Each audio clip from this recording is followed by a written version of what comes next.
On today's edition of Serial Dispatch, we're going to be covering the case of Rodney Alcala, aka the dating game killer. Rodney Alcala's IQ has been reported to be between 167 and 170. While his official body count is unknown, his killing spree lasted from 1977 to 1979, spanning California, New York, Wyoming, and Washington. Rodney has been akin to Harvey Glattman of the 1950s because he posed as a photographer to lure his victims in. He's also been akin to Ed Gein because he was a trophy collector. He was a winning contestant on the episode of The Dating Game in 1978.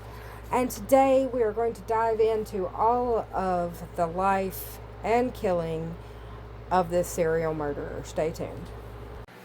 Okay guys, so as I'm sure from the intro and from the disclaimer, you guys can tell what case we're covering today, but we are going to be covering the case of Rodrigo Jacques Alcala Bucora, or Rodney Alcala, also known as the dating game killer, also known as John Berger, B-E-R-G-E-R, and John Berger, B-U-R-G-E-R.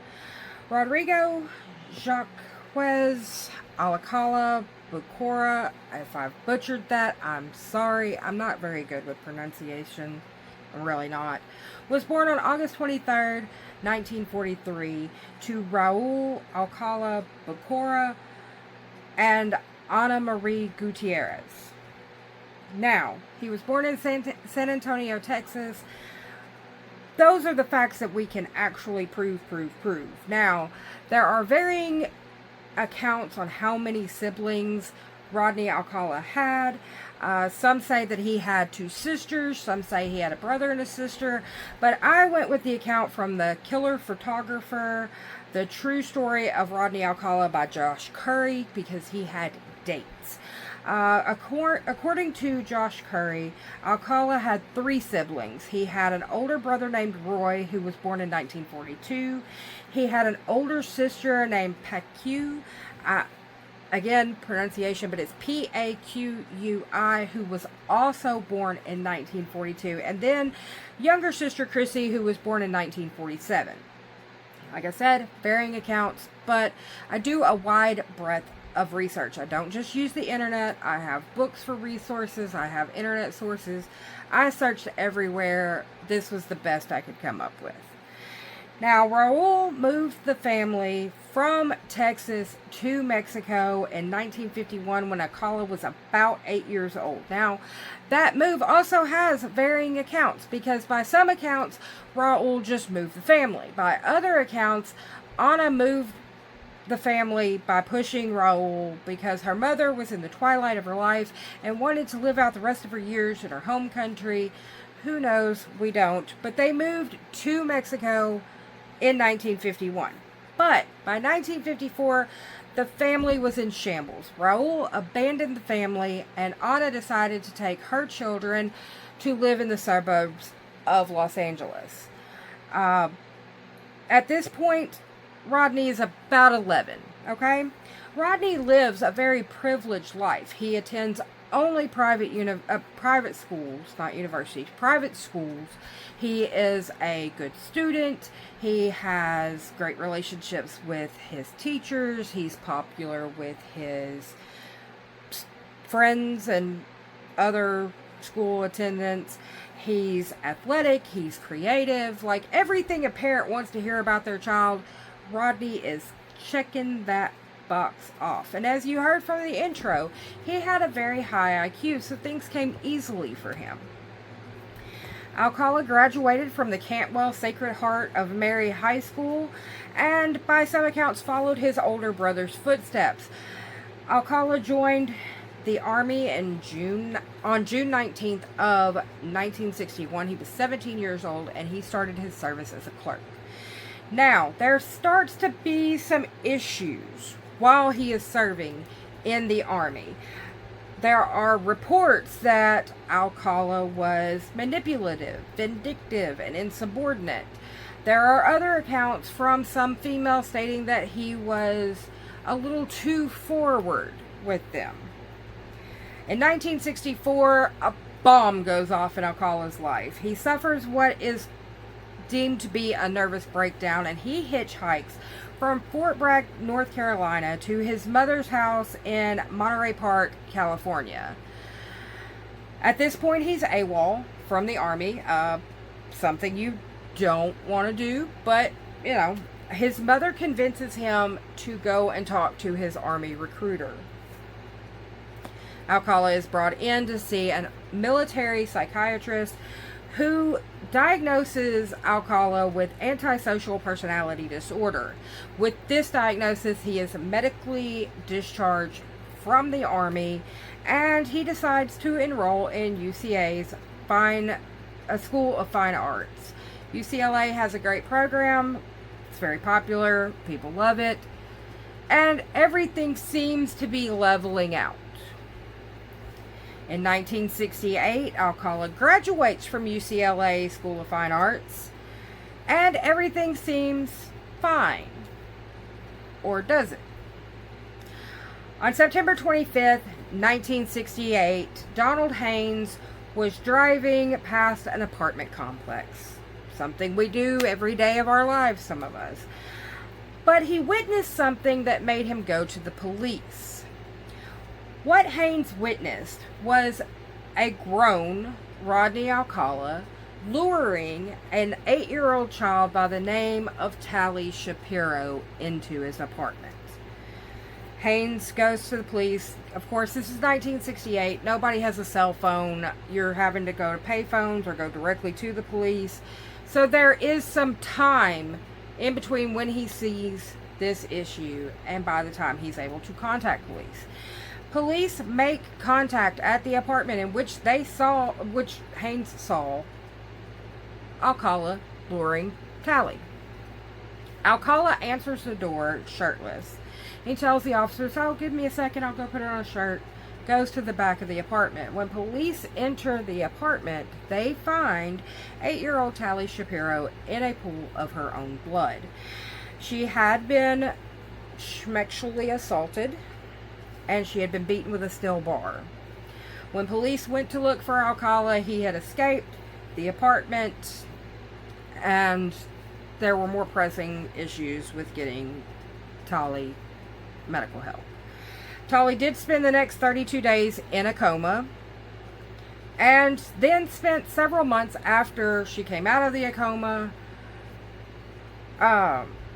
recovering from this vicious attack.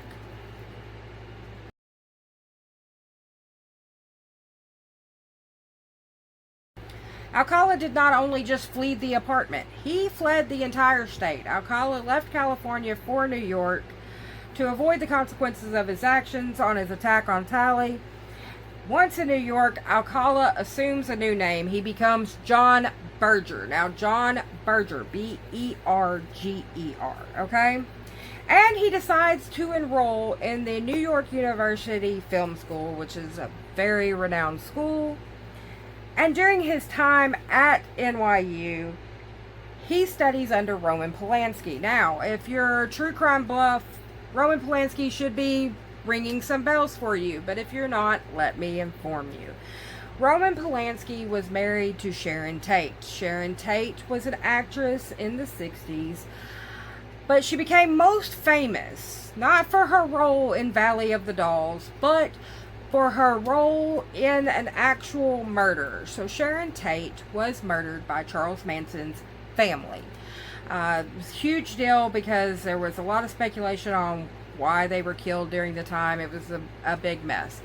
Sharon Tate was 8 months pregnant at the time that she was murdered. So Roman Polanski did not only lose his wife, he also lost his first child. Terribly, terribly draining for a person. It's a lot to deal with. But to go on in and around the same time as all of this to actually teach another serial killer is actually mind-boggling for me. But, you know, I cannot make up these degrees of separation. This is what it is, people, okay? Roman Polanski, if you don't know, is also currently living outside of the United States for his own crimes. with sexual things with children, so he will not be returning to the United States. But that is where we are with that. Going back to Alcala, let's get off of this other stuff. In 1971, he's living his best life. He decides to take a job at a camp called New Beginnings. Now, New Beginnings was an acting camp for children. So now we have this person that not only sexually assaulted a child and almost beat her to death, fleeing the city and state to get away from that crime, but now he's working with children. It makes everybody feel better. But the director of the camp would have no way of knowing. He had assumed a new name. Information wasn't as widely accessible as it is now. But New Beginnings was located in George Mills, New Hampshire. Alcala assumed yet another new name. He became John Berger, because we're super creative with our aliases apparently, but hey, that's what we do, right? This year also marks the year that Alcala reaches the FBI's 10 Most Wanted list. Now, if you don't know about the FBI's 10 Most Wanted list, nowadays you can look it up online, but back then, even when I was a kid, I remember this, they would send wanted posters to post offices, and there would be like clipboards with people's wanted posters up, right?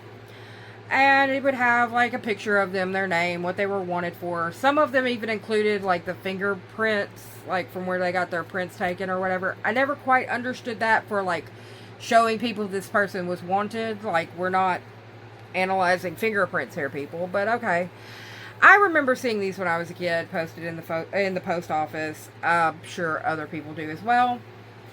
And he reached the 10 Most Wanted because of his crimes against Tally Shapiro. Things were working out for Alcala, though. He had a new job.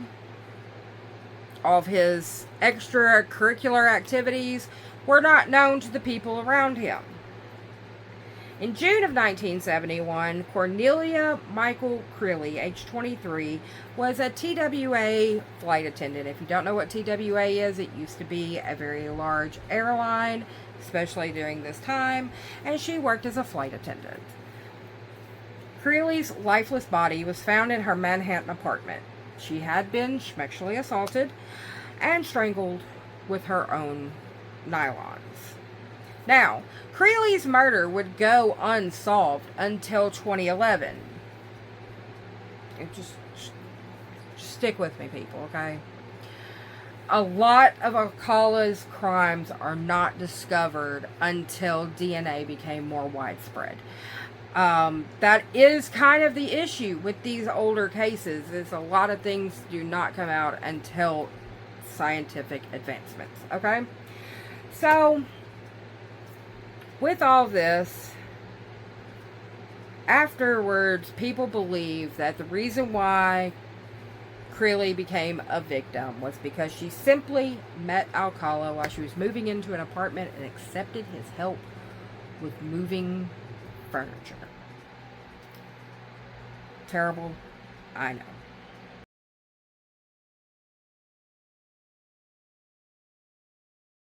Throughout the summer of 1971, Alcala is living his best life working at this acting camp with children. Until August of that year. A few kids had gone to the local post office, either sending letters or receiving letters or something.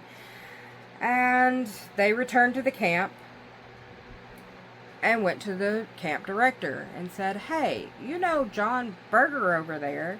Well, there is a wanted poster at the post office saying that his name is Rodney Alcala and that he's wanted by the FBI." And I'm sure that the director did what an adult will do. When a kid comes to you with something, you're going to go double check the facts, right? So, facts were double checked. And on August the 12th of 1971, John Berger, aka Rodney Alcala, was arrested and extradited from New York to Los Angeles to face his charges from his attack with Tally. Once back in Los Angeles, there were new issues with the case. In the years between the attack and now him coming to justice, Tally's family moved to Mexico. And they refused to allow Tally to come back to the States to testify. I can see why they would do that. I'm sure they moved to get her away from everything that brought up anything about the attack. And I'm sure they wanted to protect her from facing this person again, since he had already brutalized her once. But in their decision, the prosecution could not charge Rodney Alcala with attempted murder because they didn't have the victim. And so he was convicted of PDF charges and received a sentence of 3 years. I know that doesn't sound like a whole lot. There have been a lot of changes in sentencing over the years. Crimes against children is a much more prevalent and strongly prosecuted thing nowadays. Not to say that they didn't take it as seriously back then. A lot of people just didn't come forward. From 1971 to 1974, the streets of Los Angeles are safe from Rodney Alcala because he is serving his prison sentence. Now, we're back to the varying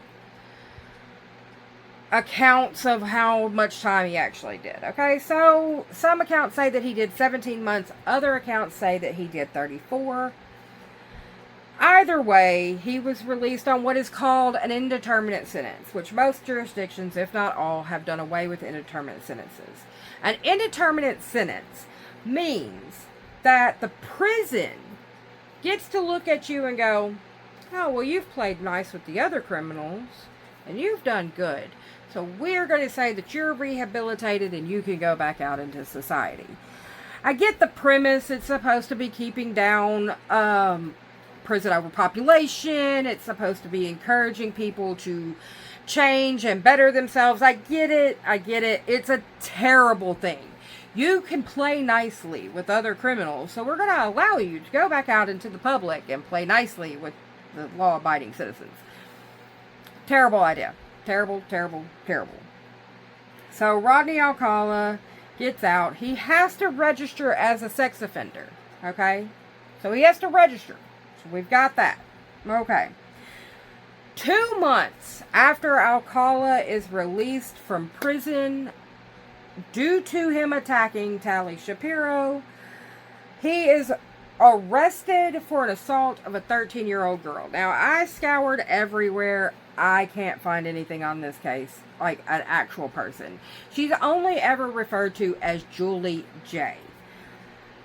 Now, Julie J was walking when Alcala offered her a ride on his motorcycle.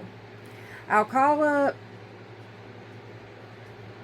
was arrested for providing marijuana to a minor and a parole violation. However, there are accounts in the record that Julie J states that Alcala sexually assaulted her. Okay?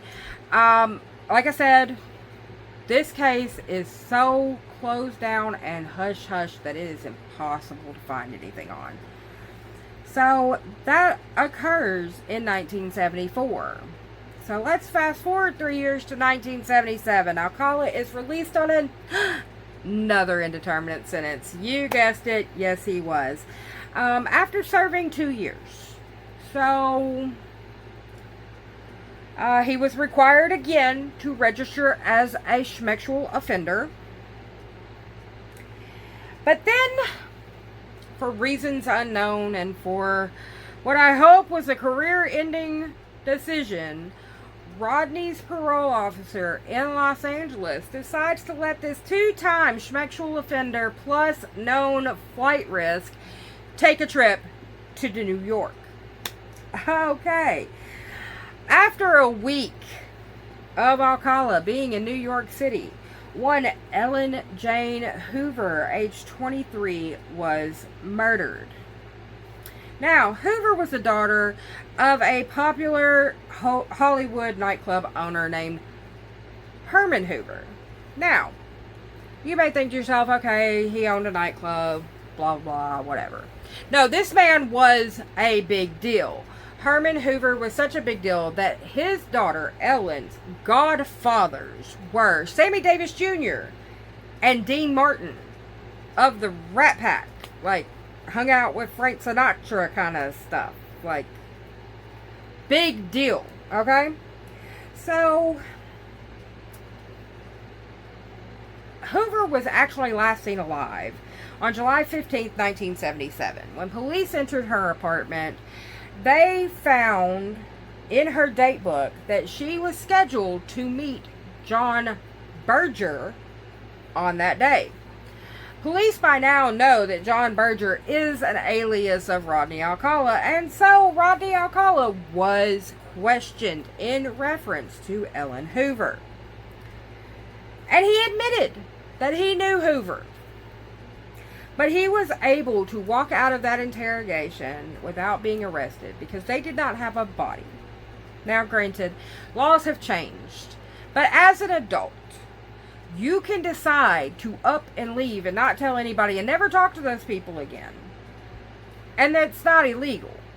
Laws have changed about needing the physical body to prove murder over the years for things like this, okay? Ellen Hoover would not be discovered until 1978, and she was found buried on the grounds of the Rockefeller Estate in Westchester County, New York, in 1978. But by then, Alcala's in the wind again.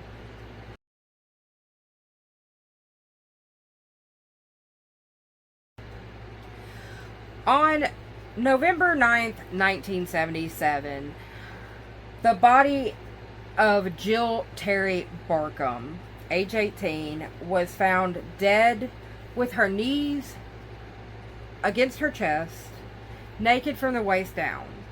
She had been beaten, sexually assaulted, and strangled with blue rope ties. She also had 3 bite marks on her right breast. Remember.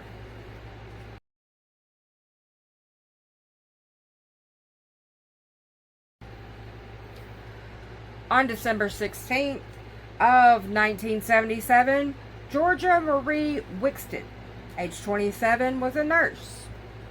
She was found dead in her Malibu apartment. She was last seen alive earlier that morning by Barbara Gale, a fellow nurse who had given her a ride home from the local bar. There were no signs of forced entry at Wixton's apartment. Police made entry and found her naked body in her bedroom. She had been beaten, sexually assaulted. Her lady lower regions were mutilated, and her skull had been bashed in. Her body had been posed, and police were able to find a handprint at the scene. It would later be determined that that handprint belonged to one Rodney Alcala, and even later than that, DNA evidence confirmed that Alcala had sexually assaulted Wixton.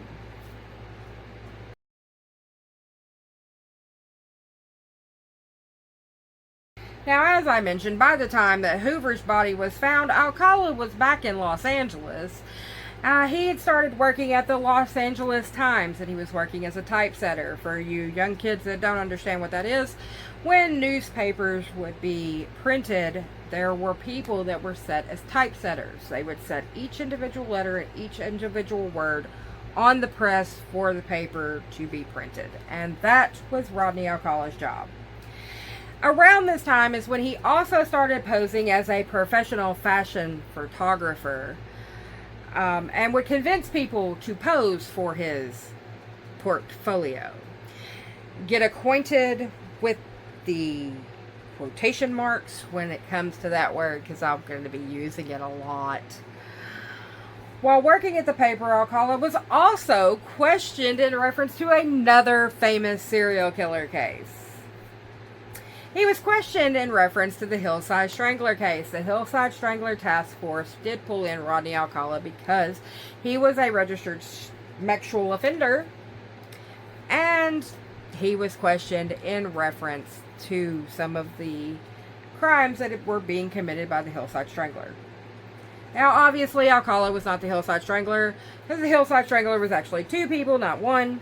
But, just so you know, there were a lot of questions on whether some of Alcala's victims were actually Hillside Strangler victims, and vice versa. There was a lot of confusion in the scenes. And I would say that only happened this time, but actually it didn't. California is one of the most producers of serial killers. Like, as a matter of fact, per statistics, since 1900, California has had over 1,000 serial killers.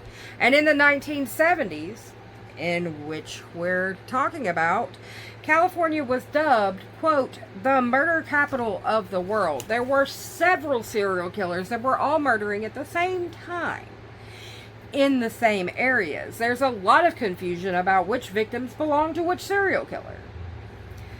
But moving from that, he continued to pose as a fashion photographer, did have a few arrests for marijuana possession, but during his time as a fashion photographer, he was able to convince hundreds, and I am not kidding by the hundreds, but hundreds of young men and women to pose for him. Alcala was very proud of his portfolio, and he would also often bring it to work to show his co-workers. Now, one former female co-worker later stated, quote, I thought it was weird, but I was young. I didn't know anything. When I asked him why he took the photos, he said that their moms asked him to. I remember the girls were naked. This is the kind of thing that will come into be more of an important detail later. June 24th of 1978, Charlotte Lee Lamb, age 32, was a legal secretary from Santa Monica. Her body was found in her El Segundo apartment building's laundry room. She had been beaten, sexually assaulted, she had been strangled with shoelaces, and she had been posed with her hands behind her back. Now, DNA from the scene would later prove that Alcala was the murderer. DNA also tied her to Alcala even more when her earring was found in Alcala's storage locker, which we'll get to. Don't you worry, we're going to get to that.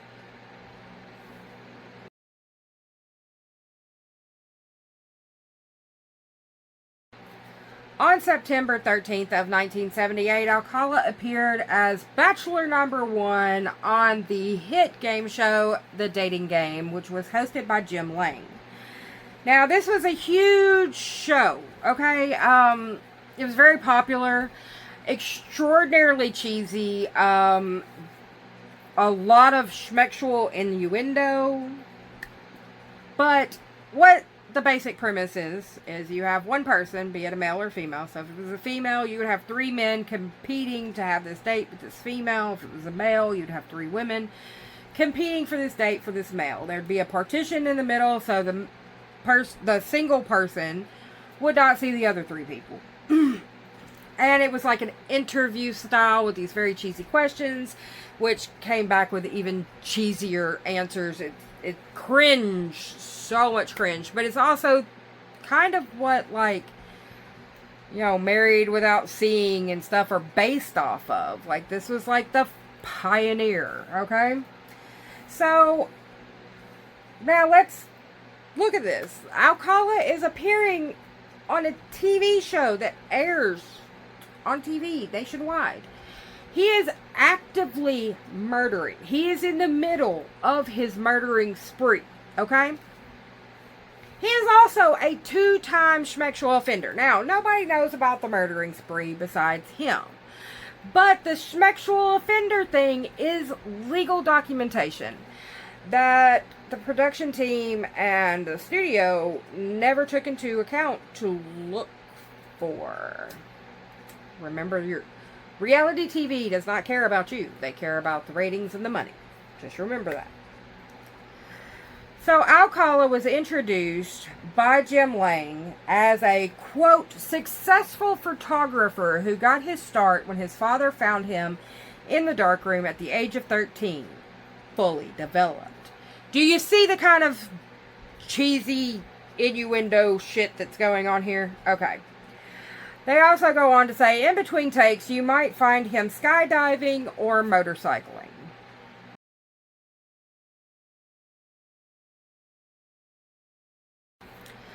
So, in the episode that Rodney Alcala appears, the bachelorette for that episode was one Cheryl Bradshaw. Now, Cheryl Bradshaw would ask these cheesy questions, and the guys would give their cheesy answers. So, one of the questions that she had asked to Alcala was to describe what kind of meal he would be, which Alcala replied with, quote, I'm called the banana, and I look really good. Peel me. Gag me.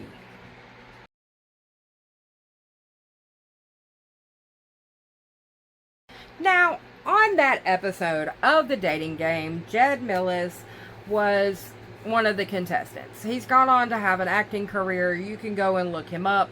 I'm not getting into that. But Millis goes on to describe Alcala as, quote, very obnoxious and creepy, and a standout creepy guy in my life. Now, Alcala did win the date with Cheryl Bradshaw. Questionable decisions are made, but okay. But she refused to go on the date with him, calling him creepy. Do we see a theme here? Well, years later, the other male, and I looked, I couldn't find his name. To be honest, I didn't put that much effort into it. I just want you to see the running theme we have going here. But the other male that was a contestant on the show came out and stated that Alcala was, quote, a very strange guy with bizarre opinions. I mean, I see a running theme here. Creepy, bizarre, strange. There's an obvious issue going on here because Alcala is, by all intents and purposes, a conventionally attractive male. I would put him in the same category as Ted Bundy. Conventionally attractive, educated, socially inept, they're able to interact, but also deeply fucking disturbed and psychopathic. But at this point, Alcala is starting to show cracks.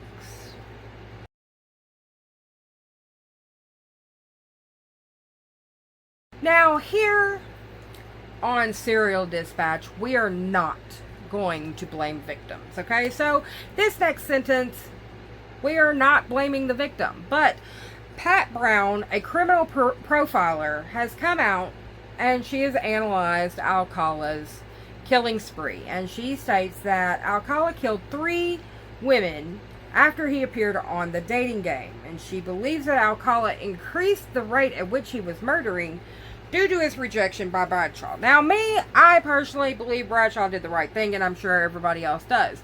Because at this point in Alcala's killing spree, I don't believe that Cheryl Bradshaw would have returned from that date with Rodney. So turning him down was actually probably what saved her life, and that's what I'm going to go with. But like I said, we are not going to be blaming victims. I'm just sorry for the other women. In 1979, Lane Leadham, age 17, was photographed by Alcala, and she survived to tell the tale. She said that he said that he was a professional, so in my mind, I was a model for him. She stated that he also went on to share his portfolio, and she stated that it included spread after spread of naked teenage boys. Now, remember, the co-worker said that there were naked girls. She's saying that there are naked teenage boys. So there may be some issues there with his sexual identity or something. Who knows? Most of the photos in Alcala's portfolio are very sexual in nature. And when I say most, I mean the vast majority.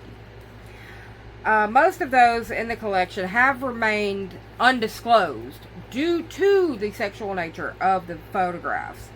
And officers believe that those photos include more victims. And we will probably never know. So that's something to keep you warm at night, I guess. Valentine's Day 1979, February the 14th. Monique Hoyt was a 15-year-old girl who was hitchhiking in Riverside County, California, when she accepted a ride with one Rodney Alcala. Now, Alcala drove her to his apartment where he attacked her and sexually assaulted her. But for some reason, he decided to load Hoyt back into his car, and he drove to Joshua Tree, California, and found a nice secluded spot. Once he had found this spot, he started taking photographs of Hoyt in her underwear. When he got bored with this activity, he decided to sexually assault Hoyt while still taking photos. So if that gives you any kind of idea of what these undisclosed photos are like, it's probably something like this. Once he had done that, he decided that he was going to bind and gag Hoyt. He then sexually assaulted, and I'm trying to think of a good way of saying this for YouTube, so we're going to go with backdoor assaulted Hoyt before he decided to bludgeon her with a rock. But he did not kill Hoyt.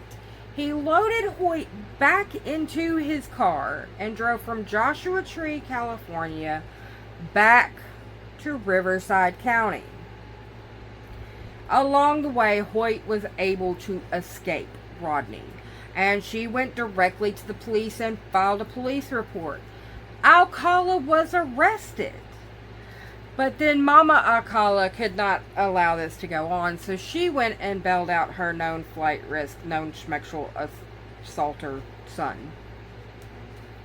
So he never officially faced the charges for his attack on Hoyt. June 13th of 1979, Jill Marie Parental, age 21, was a computer operator. When she did not arrive at work, police were dispatched to her Burbank apartment.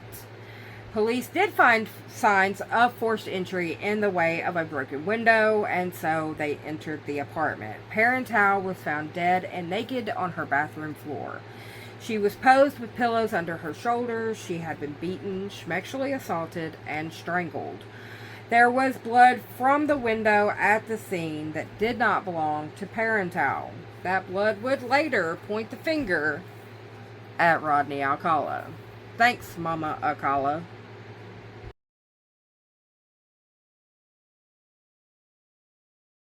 And just as a quick side note, at the trial that he eventually faced charges for his murder of Parental, her friend Catherine Bryant testified and stated that she and Parental had met Alcala several times at several different nightclubs before the murder. So Alcala knew her.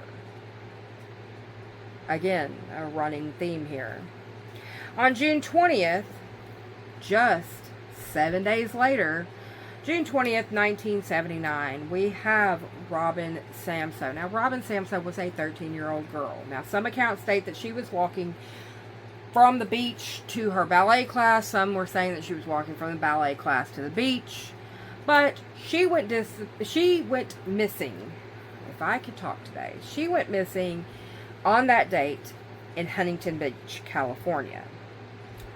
12 days later, her decomposing remains would be found in the LA foothills. This turned into a big investigation because this is a child. Children do spark that in many law enforcement. So, police were talking to her friends that she had been at the beach with. And they let the police know that a man had approached them and wanted to photograph them. So the children worked with a police sketch artist, and they came up with a sketch of this man.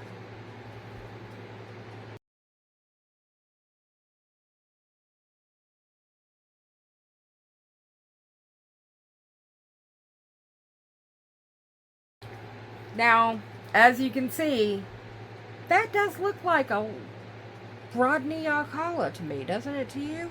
Well, Rodney Alcala's parole officer also thought so, and Rodney was living at home with his mother. So a search warrant was executed on Mama Alcala's home. During the search of the home, a receipt for a storage locker in Seattle, Washington was discovered. Now, you're going to ask yourself, I'm going to ask myself, and I know the police asked myself, why does this man who lives in Los Angeles have a storage locker in Seattle, Washington? So, of course, they execute a search warrant on this storage locker. And just like that, we have Rodney Alcala with airtight evidence because they find Robin Samsoe's earring in Rodney Alcala's storage locker. In July of 1979, Alcala is arrested for the murder of Samsoe. And this time, he's held without bail. Saved time in Los Angeles at that point.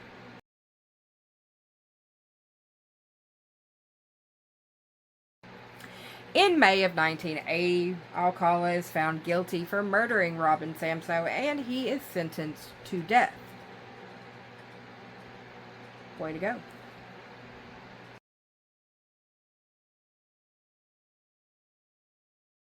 Now, I'm sure you all think this is the end of the story, but nay, nay.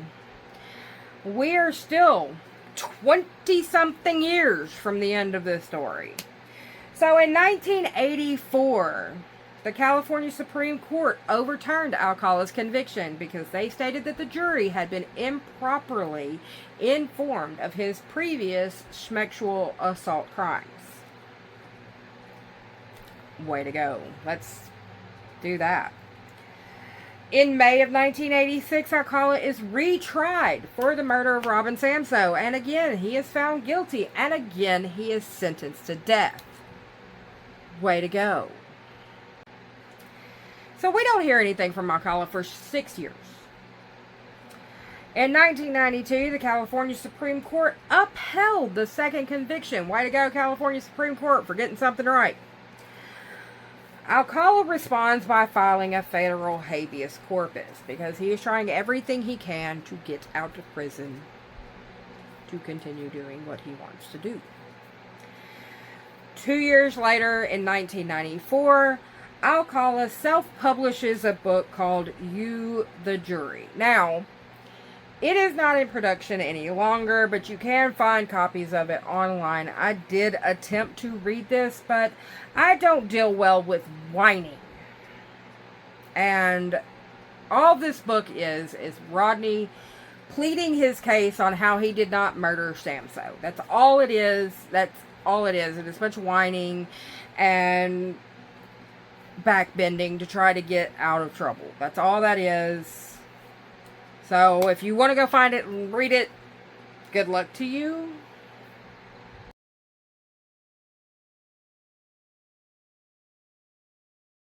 Now we fast forward to 2001, the year I graduated high school. Yay, go me. The U.S. District Court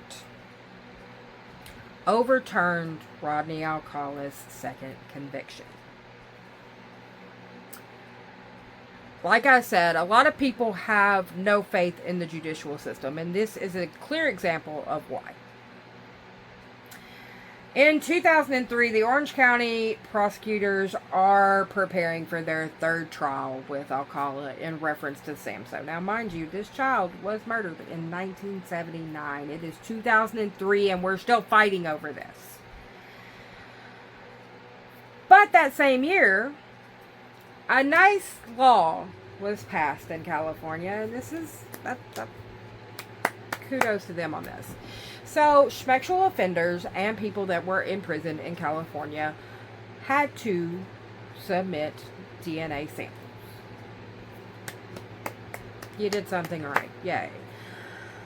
So, Rodney Alcala's DNA sample was collected and it was tested. And what did we find? Bingo, bango, he is tied to four grape murder scenes in Los Angeles alone. 4. So in 2004, Alcala is indicted on the murders of Jill Barkham, Georgia Wixted, Charlotte Lamb, and Jill Parenteau. All the bodies had been, quote, posed in carefully chosen positions, per the prosecution, per the facts of the case. That seems to be Alcala's thing. So, Alcala's going to be Alcala, but the prosecution wanted to combine all 5 cases and try Alcala on all 5 together. Well, Alcala, he contested this. And this is going to be one of the stupidest things I think has ever been said in a courtroom. It's definitely one of the stupidest things I've ever read in my life, but here we go. So, Alcala contested the additional cases being joined with Robin Samso's case by stating, if you're a juror and you hear one murder case, you may be able to have reasonable doubt. But it's very hard to say you have reasonable doubt on all 5, especially when 4 of the 5 aren't alleged, but are proven by DNA matches. Let that stupidity sink in. This man literally said, okay, so these 4, y'all got me dead to rights on. Those 4 you got me dead to rights on. But this one, you really don't. So if you put all 5 of them together, that's just going to make me look guilty. It's because you are guilty. You are guilty.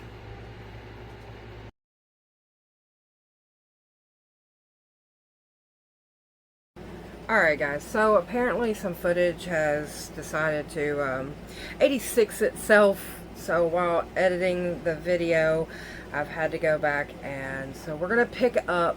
We're still in 2004. Now, in 2004, Rodney Alcala also filed 2 lawsuits against the state of California. The first was for a slip and fall accident that occurred in the prison. I mean, I don't really know what he thinks they could do about that. And the second one, I think, has to be the dumbest lawsuit that a prisoner could file. But, I mean, you know, hey, it is what it is. He filed a lawsuit against the penal system because they refused to serve him a low-fat diet.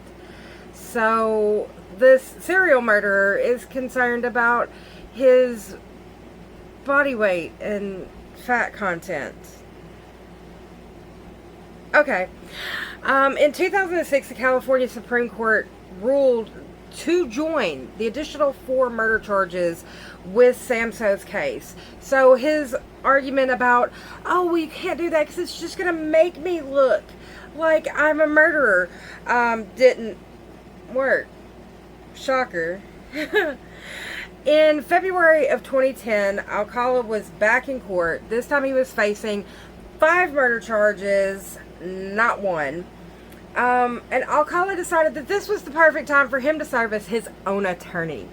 Yeah, that was dumb, but it gets even worse than that. So he decided to take the stand in his own defense, which a lot of people would say, bad idea, but okay. I mean, Alcala's not known for his decision-making ideas, but he took the stand in his own defense for 5 hours. He testified.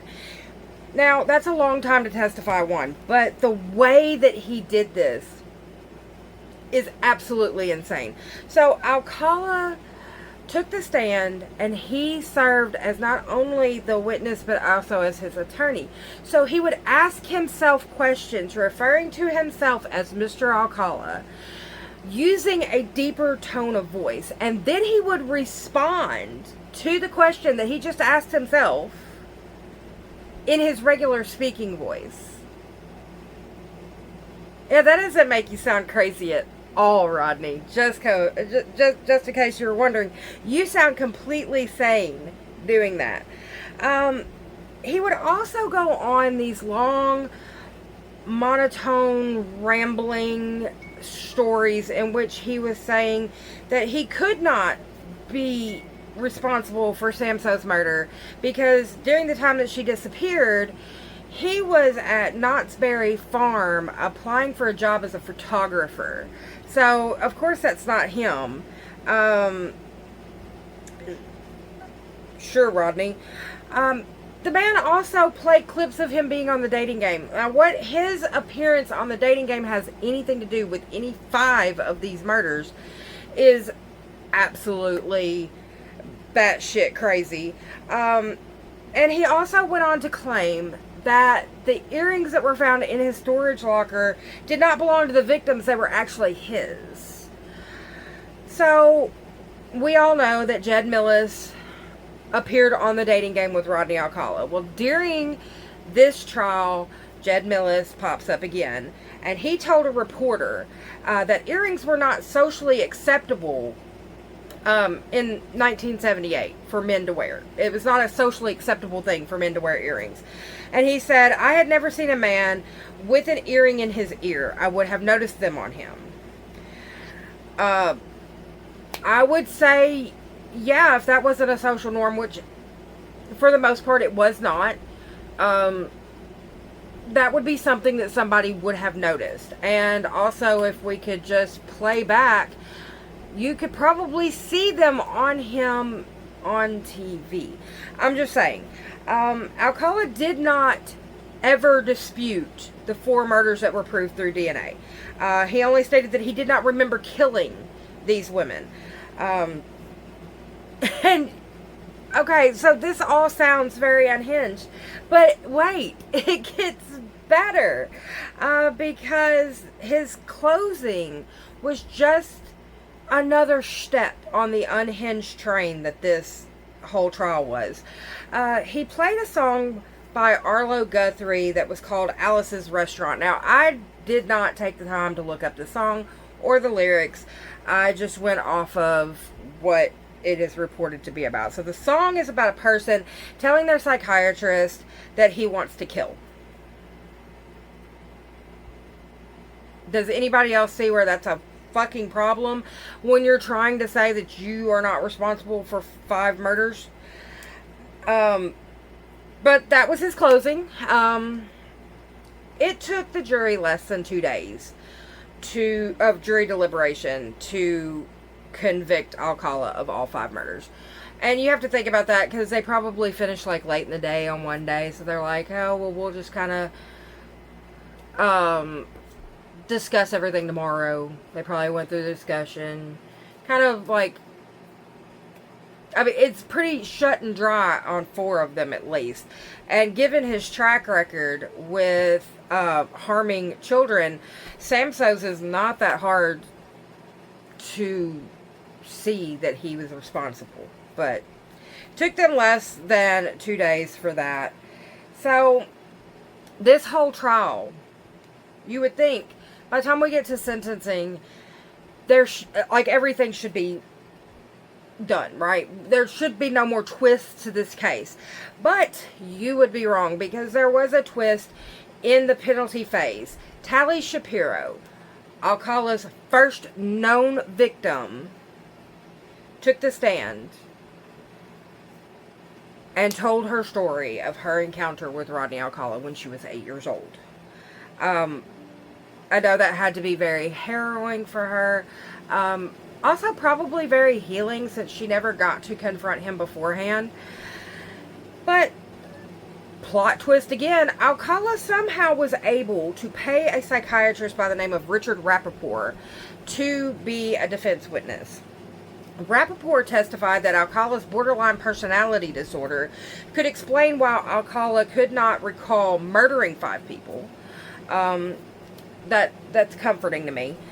The prosecution came back and they argued that Alcala was a sexual predator who, quote, knew what he was doing was wrong and didn't care.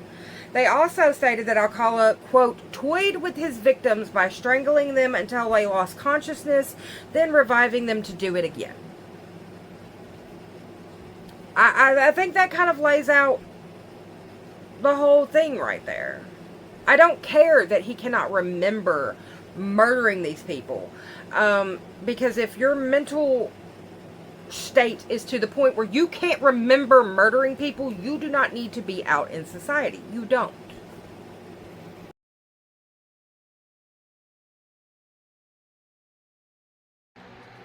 In March of 2010, Rodney Alcala was sentenced to death for the 3rd time. Shocker. After this conviction, New York State came out and said that they would not pursue any charges against Alcala for crimes that were committed in New York because he was scheduled for execution. But this month also marks a collaboration between the Huntington Beach, California Police Department and the New York City Police Department. These two joined forces and they released 120 of Alcala's portfolio photographs in hopes of being able to identify other potential victims.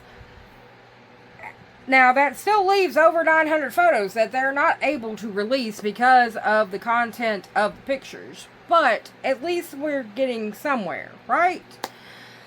So, the first few weeks, 21 women came forward and identified themselves among the photographs, which is great. They're alive, they survived, that's amazing, right? 6 families also came forward believing that they had found family members who, quote, disappeared years ago to never be found. Heartbreaking.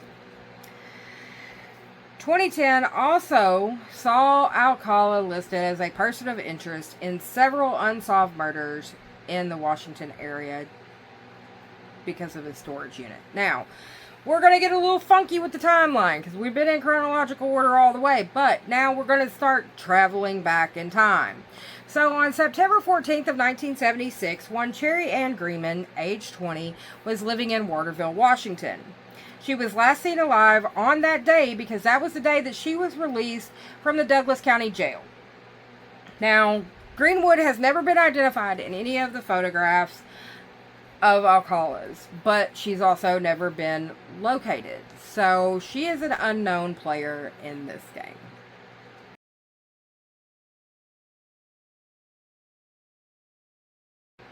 Now, on July 9th of 1977, Antoinette Jean Whitaker, age 13, was living in a foster care home when she left at night with an unidentified man.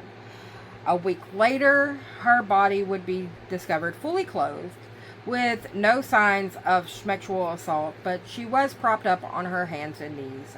She was located at the Lake City area of Seattle, and she had been stabbed to death. Now, personally, I'm going to say I do not believe Rodney Alcala had anything to do with this. And the reason why I don't, I get it, the posing thing kind of falls into his timeline, but there are other factors. Rodney Alcala's modus operandi seems to be posing, sexual assault, beating, strangulation, found nude, or partially nude, some form of nude. She was fully clothed. She was not sexually assaulted. She was not strangled. She was posed, but she was stabbed to death. It's not fitting in for me.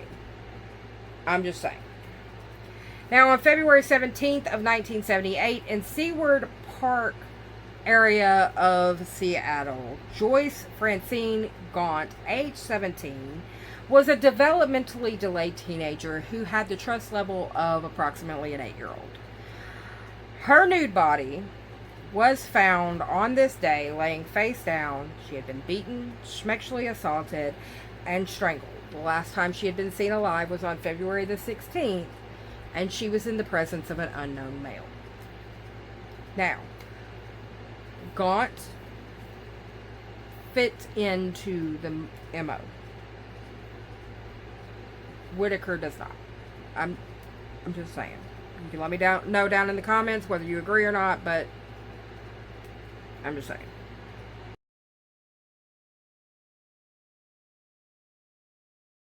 Now, something must have changed at the end of 2010, because by January of 2011, a Manhattan grand jury indicted Alcala for the murders of Creeley and Hoover.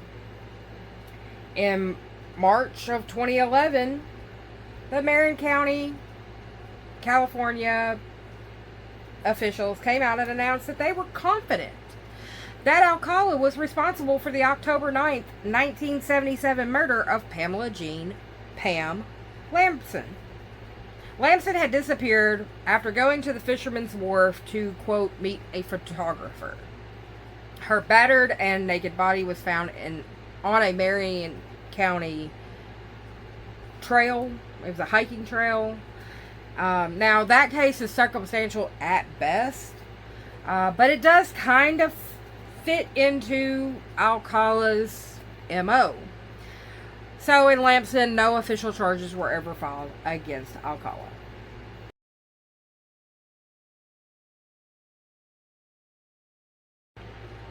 Now, June 2012 rolls around and Alcala has been extradited from California to New York to face his new charges in the cases of Creeley and Hoover. He initially stands before everybody, pleads not guilty, and settles into his fine accommodations in New York. But by December of 2012, Alcala is freaking out.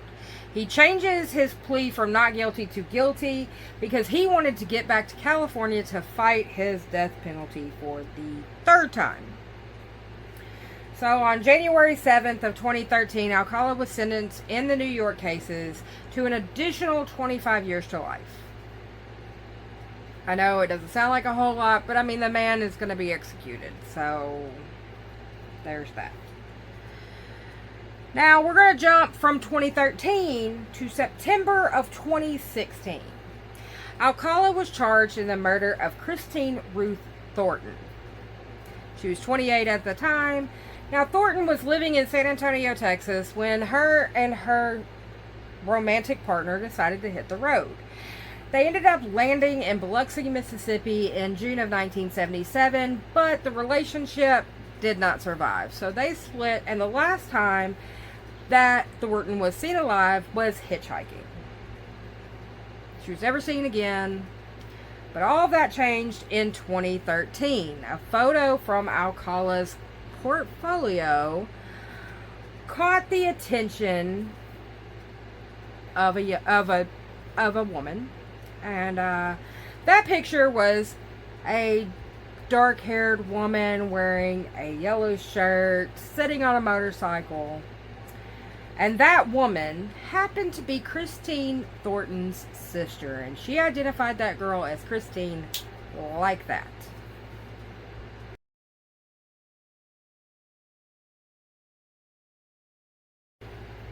Now, in 1982, a female body was found 6 miles from I-80 in Granger, Wyoming. She was unidentified until 2015, when tissue samples from her body were genetically matched to Christine Thornton's family. So Christine Thornton was found in 1982. Alcala admits that he took that picture of Christine, but again, he has no memory of murdering her. Now, while the death of Christine is sad, there's something that makes it even more sad. At the time that Christine Thornton was murdered, she was 6 months pregnant. she did get her revenge because she became the very first victim to be identified from Alcala's portfolio, which led investigators to believe that there are still more victims that have just not been identified.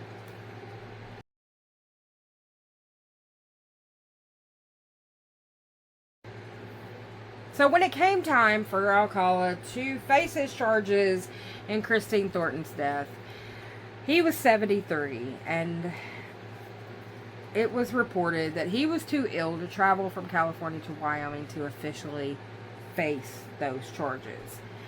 So there was no punishment for the murder of Christine Thornton. On July 24th of 2021, Rodney Alcala died of what is reported to have been a heart attack at the age of 77 while he was still sitting on death row in California.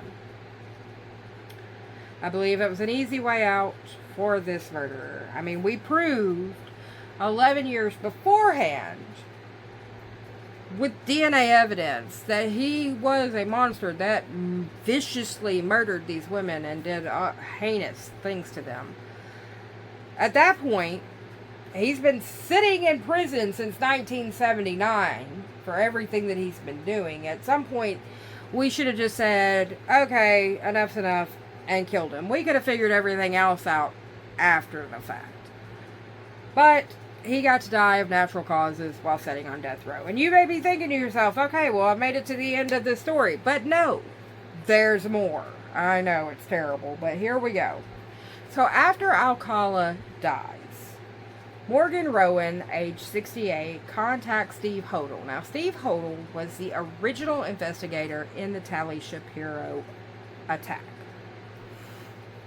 Rowan describes being attacked by Rodney Alcala when she was 16 in July of 1968. Now, if this is true, and I have no reason to doubt somebody saying, like, somebody coming forward after he's dead, because then they could be like, alright, fine, I'm good. That makes her the first victim. Not Tally, but Tally's the first known victim. Now, there's also the idea that this could just be a ruse to get attention. And for people that do that kind of stuff, I'm sorry, you need all of the mental help.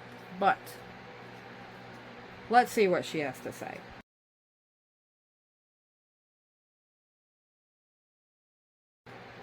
Now, the year is 1968, and Rowan is living in Hollywood when one Rodney Alcala approaches her at a teen nightclub on the Sunset Strip.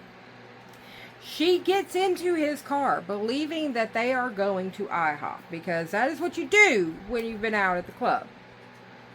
You go to IHOP or Waffle House, whatever you got, but it's what you do. Alcala then drives the teen to his apartment, which is a couple of blocks away from the nightclub. And he tells her that he is having a party. So Rowan follows him into his apartment, where Alcala immediately drags her to the bedroom, bars the door, and begins to beat and sexually assault her. Now, remember, this is 1968. There's no Life 360, Snapchat map, none of that. But somehow, Rowan's friends were able to find her. They broke into the apartment through a window. Alcala fled from the scene, and Rowan was able to leave with her friends alive. She never reported this, and like I said, you just gotta take that with a grain of salt. But in the end, Alcala's official body count is 7. A lot of places will say 5 because they only count the death penalty ones. But you gotta factor in those 2 from New York. And we also know that he murdered Thornton, so that technically makes it 8, but he never faced those charges. But have no fear, people, because many believe that Rodney Alcala's actual body count is somewhere between 30 to like 150. Which is a terrifying thought, but I can see it being true. He had a very fast-paced murdering spree, but if you notice, there's a lot of in-between dates where there's nothing, and he has all of these people in this portfolio, and we already know at least one of them was a murder victim. So I hope that doesn't keep you up at night. But with all that said, guys, that has been this episode of Serial Dispatch. Now, I'm going to be doing more. I already have some scripts already done. I'm going to be doing more research. If there is a case you want to see, put it down in the comments. While you're down there, hit the like, hit the follow, share this video out with somebody. I'm not trying to make this my living. I am a dispatcher. That is my living. I do this purely out of the need to know more. I've always wanted to know what makes people killers, and I believe the best way to look at it is to look at their entire life.